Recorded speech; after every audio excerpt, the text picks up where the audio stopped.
दो किस्म के नेता होते हैं, एक देता है एक पाता है। एक देश को लूट के खाता है, एक देश पे जान लुटाता है। एक जिंदा रहकर मरता है और एक मर कर भी मन में भरता है। दरअसल कुछ लोग हमको फर्जी यूट्यूबर बोल रहे थे, कुछ लोग बोल रहे थे कि कहाँ से आए हो, पढ़ लिख के थोड़ा सा लेकर आया करो। आप अपने साथ क्या बोलते हैं जो एनालिसिस करते हो उस पॉइंट वाइज आप लेकर आया करो, पढ़ लिख के एनालिसिस करके आया करो। तो मैं उनको बता दूं कि आप लोग छपरी लोग जो देखते हो इस वीडियो को, तो आप अच्छे तरीके से पूरा वीडियो को देख लो, और गलत होगा एक पॉइंट भी तो आप जो गाली होगा वो आप लिख देना।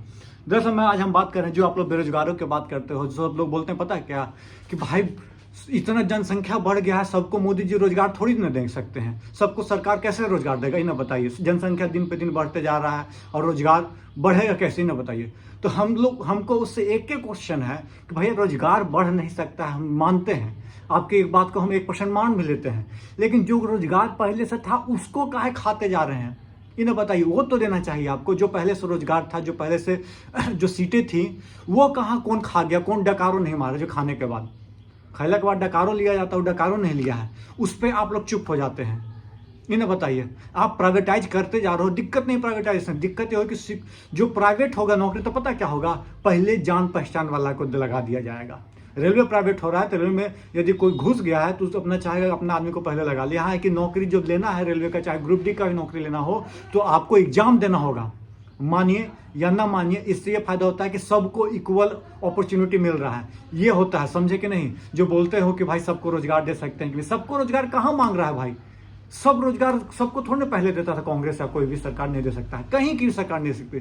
पर जो सीटें थी उसको तो फुलफिल करो, कम से कम जो छटनी होते जाएगा, कुछ लोग को पता चलेगा, साल दर साल एग्जाम लेते गए, पता चलेगा कि इतना सीट आया जी, इतना में हम ना हुए, चल एक बार और ट्राई कर लेते हैं। 5 साल में एक बार लोग एग्जाम, तो 10 साल के एग्जाम में, 10 साल की उम्र में मात्र 2 बार एग्जाम दे पाएगा, एक बार में हौसला टूटेगा, दूसरे बार में पता ना कहाँ फेंकाएगा, एक बार जिसका नहीं निकला तो बता दीजिए क्या स्थिति होगा।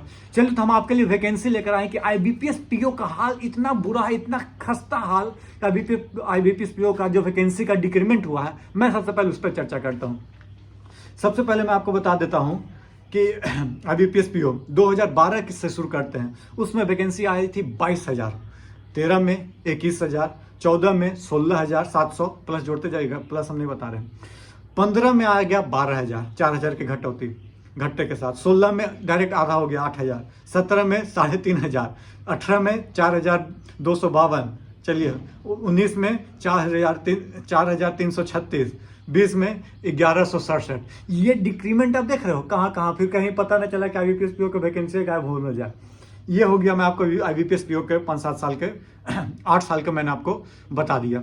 उसके बाद हम बात करते हैं भाई साहब, ये हो गया बैंक के लेवल पे। अब थोड़ा सा बात कर लेते हैं एमटीएस, एसएससी एमटीएस होता है। जैसे 2018 में आया था 8300, 2019 में 9,000, 2020 में डायरेक्ट 3,000, 1/3, 3,900 बोल सकते तो मतलब कि वो 4,000 बोल दीजिए, बोलेगा तो। और फिर डायरेक्ट 7,300 हो गया 2021 में, 2022 में 12,000, 2023 में 15,000। एमटीएस का हाल ये है। चलिए हम बात करते हैं थोड़ा सा, अब आपको एक चीज़ और तो बता दें, रेलवे का हाल सुन लीजिएगा। रेलवे में सुनिएगा ना तो भौचक हो गईगा। 23,000 वैकेंसी 2012 में, 2013 में 28,000, 2014 में 21,000, 2015 में 15,000, 2016 में 27,000, 2017 में 19,000 और 2018 में 1.5 लाख। अभी इस 17, 18, 19, 16, 17 का जो एग्जाम हम बता रहे, इंटरनल जो एग्जाम हो रहा है उसका वैकेंसी मिलाकर हम आपको बता रहे कितना इंटरनल एग्जाम होता है, उसको मिलाकर, और रेलवे का तमाम जो आरपीएफ सब मिलाकर हम आपको वैकेंसी बता रहे हैं। और 1.5 लाख अभी वैकेंसी आया था 2018 का, जो पूरा हुआ, अब कितना आंदोलन होने के बाद पूरा हुआ, ये आपको हमसे छुपा हुआ नहीं है, चाहे ऑनलाइन हो चाहे ऑफलाइन प्रोटेस्ट हुआ। हालांकि ऑफलाइन में कुछ ज़्यादा हंगामा हो गया था, लेकिन प्रोटेस्ट हुआ था, उसके बाद ही रिजल्ट आया, एग्जाम लिया गया, फिर रिजल्ट आने के लिए प्रोटेस्ट हुआ, ज्वाइनिंग हुआ, रेलवे चाहे रेलवे जेई का स्थिति हो।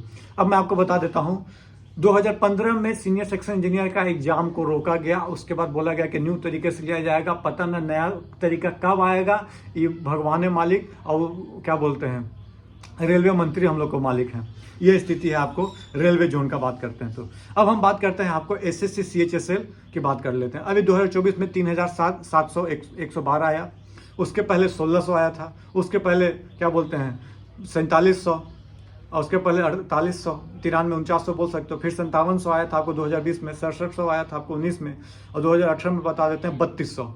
ये हुआ। आप जो बोल रहे हो सीट कैसे ऊपर नीचे होता, आप बोलिए कि भाई एक साथ रिटायरमेंट नहीं हुआ होगा तो हो सकता है कि वैकेंसी कम हो गई। तो वैकेंसी भाई साहब IBPS PO में डायरेक्ट आधा के आधा के आधा के आधा 1% 2% पे आ जाएगा वैकेंसी, ना बताइए 5% पे वैकेंसी आ जाएगा, ऐसा तो नहीं कहीं होता है। 2023 में CGL की बात कर लेते हैं। 2023 में आया था 8,500, 22 में आया था 36,000, 2021 में आया था 7,000, 2020 में आया था 7,000, 2019 में आया था 8,000, 2018 में आया था 11,000, 2017 में था 8,000, 2016 में 10,000, 2015 में 8,500, 14 में 15,500, 13 में आया था 16,000, 2012 में था 16,000 और 2012 में 16,000, 2023 में 8,000। डायरेक्ट कितना का डिफरेंस हो गया ये समझिए। ये बात हम आपको बताना चाह रहे हैं कि डिफरेंसेज इतना बड़ा है कि आप इसको फुलफिल कैसे कर रहे हो। एक आदमी से 4 काम करवाया जा रहा है क्या? हमको तो लगता है यही है। अब पेमेंट उस लेवल पर शायद मिल नहीं रहा है, हमको तो यही लगता है। बाकी तो आप लोग सब खुद समझदार हैं। ये स्थिति में आपको बता दिया नॉन टेक पोर्शन का हाल। टेक्निकल में जब जाइएगा, इंजीनियर की स्थिति देखिएगा तो SSC में 500, 1,000, 800, 1,200 इस तरह से वैकेंसी आ रही है। और भी क्या बोले हम आपको, बीच में EAC का कुछ वैकेंसी गायब कर दिया था। सीनियर सेक्शन इंजीनियर का तो बातें छोड़ दीजिए, भूल जाइए आप उसको।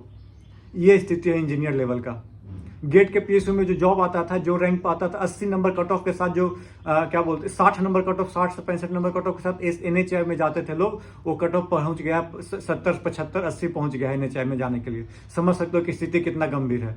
और इसके जिम्मेदार सरकार से ज्यादा आप और हम है, जो बोलते हैं कि रोजगार सब सरकार थोड़ी ना दे सकता है, खुद इंडिपेंडेंट। मेरे को एक सवाल है, गुजरात में लोगों के पास पैसा धन दौलत बहुत अच्छे लेवल पे है। बिहार यूपी में भाई साहब एक आदमी कमाता है, उस पर बहुत सारे लोग डिपेंडेंट हैं, और कमाई बस इतनी होती है कि आपको खाना पीना खिला सके, और बस आप रह कर, मतलब कि पटना में बहुत सारे लोग रहते हैं, पटना में, मुजफ्फरपुर में, रोहतास में, क्या बोलते हैं, सासाराम में, जो बाहर में रह के, घर से बाहर रह कर रहते हैं लोग, बस इतने होता है कि उनके रूम में बस वो रह सके, खाना पीना खा सके और पढ़ सके, बस इतने पैसा। वो भी गार्जियन कभी खेत बेच के लाता है, तो कभी गिरवी रख के लाता है, गहना गिरवी रख के बच्चा को पढ़ाता है। इस लेवल का स्थिति है।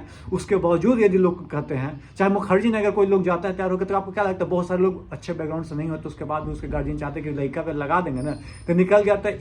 एक स्टेप पीढ़ी जो है, एक पीढ़ी जो सुधर जाएगा, उसके बाद आगे धीरे धीरे इंप्रूवमेंट होगा।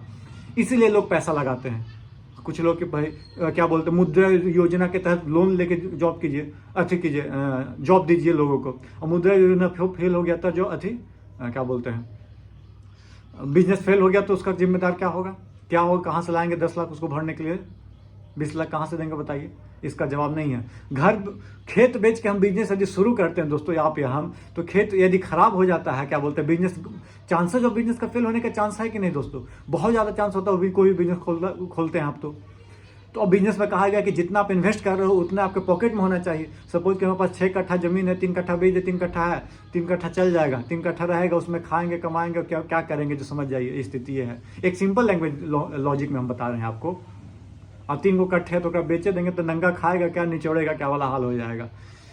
चलिए, यदि आपको अब भी लग रहा है कि फर्जी यूट्यूबर फर्जी बात बोलते हैं, तो जय हिंद, जय भारत। आप लोग को सद्बुद्धि दे भगवान। जय हिंद।